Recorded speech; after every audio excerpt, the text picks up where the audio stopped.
कुरान अपनी scheme of things शुरू करता है इस मामले से कि सबसे पहले वो एक बात करता है कि जो कायनात का खुदा है, और ये बड़ा बुनियादी मुकदमा है, ये बड़ा बुनियादी मुकदमा है, कायनात का खुदा बनाने वाला अल्लाह ताला वो कभी भी सामने नहीं आएंगे इस इम्तिहान की जिंदगी में।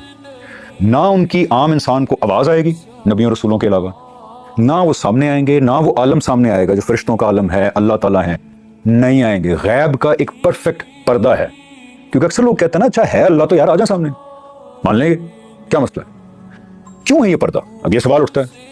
वो इसलिए है क्योंकि कुरान के मुताबिक जिस इम्तिहान में हम डाले गए हैं वो इल्म और अमल का इम्तिहान है।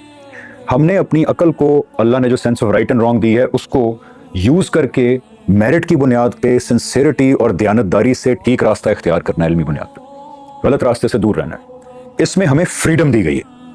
मेन सारी इस स्कीम की जो फाउंडेशन है वो क्या है? फ्रीडम, आज़ादी, कि मैं सही रास्ता इख्तियार करूं या मैं गलत रास्ता इख्तियार करूं। इस आज़ादी में इतनी सी कदगन भी नहीं डाल सकती अल्लाह ताला की तरफ से।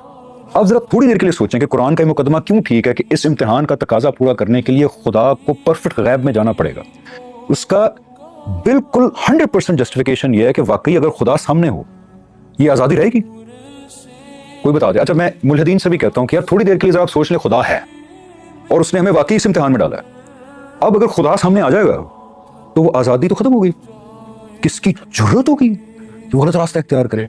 बड़े से बड़ा ईवल आदमी भी स्कीम करेगा फिर कि अच्छा ये तो है, मैं ना अब रोक लेता हूं अपने आप को, मैं एक दफा जन्नत में पहुंच जाऊं या एक दफा मुझे अल्लाह हमेशा की जिंदगी दे दे, फिर ऐसे भी मैं करूंगा। तो सी वो कॉम्प्रोमाइज होगी, सिंसियरिटी भी कॉम्प्रोमाइज होगी। बिकॉज दुनिया का इम्तिहान ये है कि जो आपके अंदर है उस सारी चीज को बाहर ले आना है। अब वो बाहर कैसे आएगा जब खुदा जैसी हकीकत आपको नजर आ रहा है? क्योंकि अल्लाह ताला अपने बारे में ये कहते हैं कि वो जो भी हैं, हमें नहीं एग्जैक्टली पता वो क्या है, लेकिन अल्लाह ताला फरमाते हैं कि मैं जो भी हूं, जब मैं क़यामत के दिन जाहिर होऊंगा ना, तो वो इतनी ज्यादा ओवरवेलमिंग एक हकीकत है अल्लाह ताला के। कुरान में आता है कि the first reaction of people will be when they see God is to bow down to him.